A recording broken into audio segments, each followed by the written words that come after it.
Welcome to Whiskey's a Journey. My name is Peter Fasciano. Today, I'm doing something a little bit different with my top 5 beginner wheated bourbons. First of all, these aren't really beginner wheated bourbons anymore. There's a lot of high proof stuff in here. And then second of all, not all of these are bourbons. Some of them are just wheated whiskeys. So this should actually be called top 5 wheated whiskeys / bourbons. If you guys have been following this series, I have a group of guys or a group of friends that are getting into drinking whiskeys, and I have been putting them through the paces and introducing them to scotches, bourbons, Irish whiskey, wheated bourbons, and we've been on this series for about 2 months now. And my criteria is kind of starting to let up a little bit. I still obviously need to have all of these things in my whiskey collection, otherwise I can't serve them. Some of these things are a little bit allocated, a little bit more difficult to find.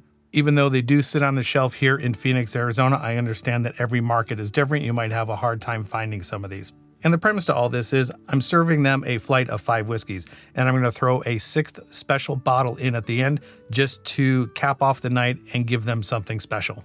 And then again, just a reminder, we've been at this for about 2 months now, so some of these things are not going to be beginner friendly, but I think at this point, we're going through all of the different types of whiskeys over the course of the last couple of months. I think they're ready for some high proof stuff. And when I present my wheated whiskeys, they're not in any particular order other than a price order. So I'm going from the least expensive to the most expensive. And within the flight, I have some wheated bourbons, I have some straight wheat whiskeys, and I have a double wheat whiskey. And I have some store picks, single barrels, barrel proofs, and cask strengths. And before we get going, let me know in the comments down below what you guys would put in a flight of wheated bourbons or wheated whiskeys. They don't have to be beginner friendly anymore. Just go ahead and let me know what you guys think. And then throw in that 6th bottle, that special bottle, what you guys would actually give them at the end of the night just to cap it off. All right, we're coming out of the gates pretty strong. Bottle number 1 is going to be my Maker's Mark 46 cask strength. Ooh, cherries. Maker's Mark 46 cask strengths coming in at 110.2 proof. And I'm going to refer to my notes on all these mash bills. We have 70% corn, 16% wheat, and 4% malted barley. I paid $54.99 for this.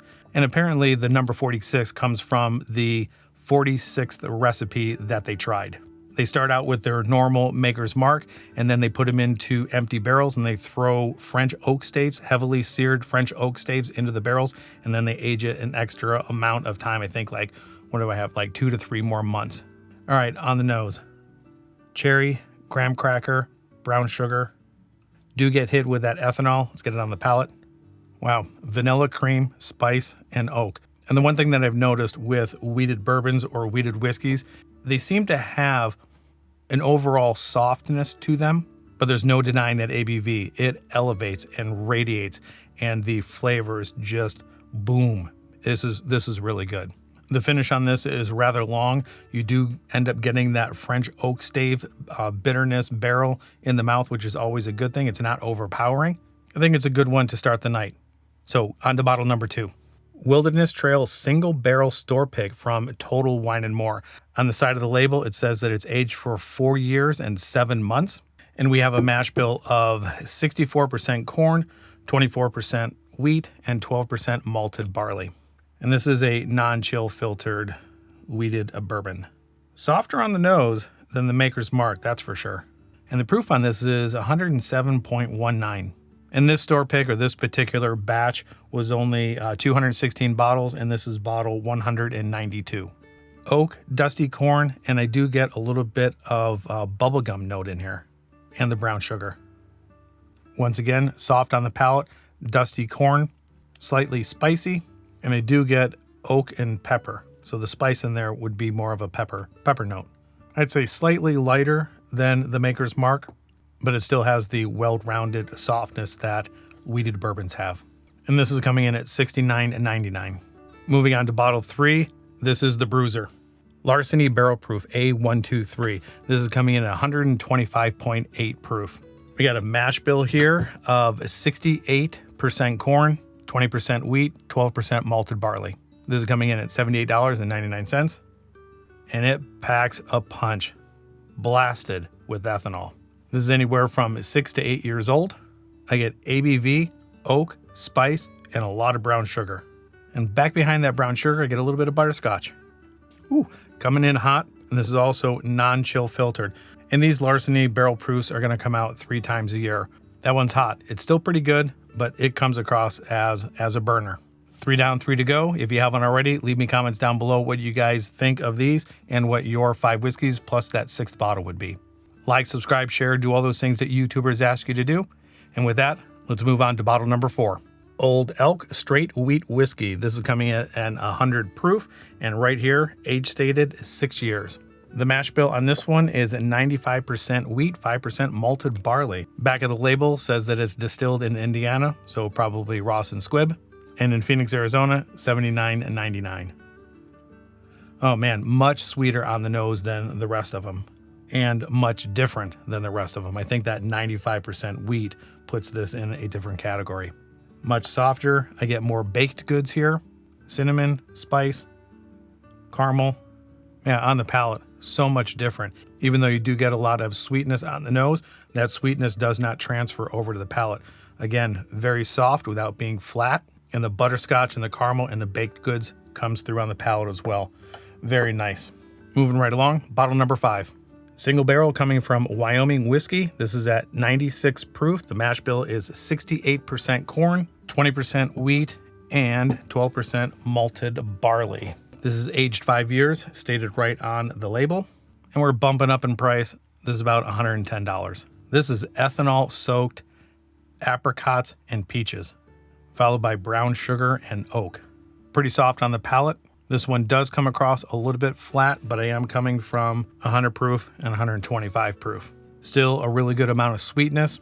Still get that buttery, sweet baked goods, brown sugar, and light fruit. This is a good one. I do have these things in price order. I would probably put this one first in the lineup if you're going to be doing this in the flight. But the peach and apricot is a really good touch in this one, at least for me. That's what I get on the palate. Those were my original 5, and just like always, you don't want to end the night. You want to finish off the night with something a little bit special.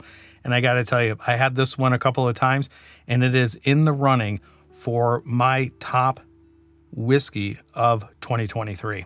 And even though I do hate to repeat one of the distilleries, I just have to do this. This is the 2022 release of the Old Elk Double Wheat. This is coming in at 107.1 proof. And right here on the side, this is a mash bill of 71.5% wheat, 25% corn, 3.5% barley.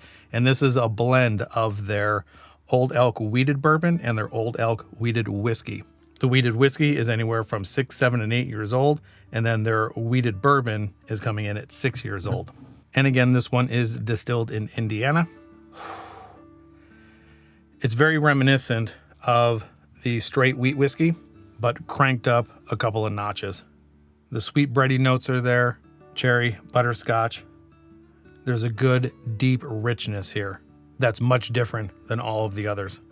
Fruity sweetness, very soft on the palate, very complex. The ABV is very tolerable. It's rich, it's complex, it's heavy. This has a very good amount of weight to it, if that makes sense. And for what you're getting, the price on this, $110, I think it's well worth it.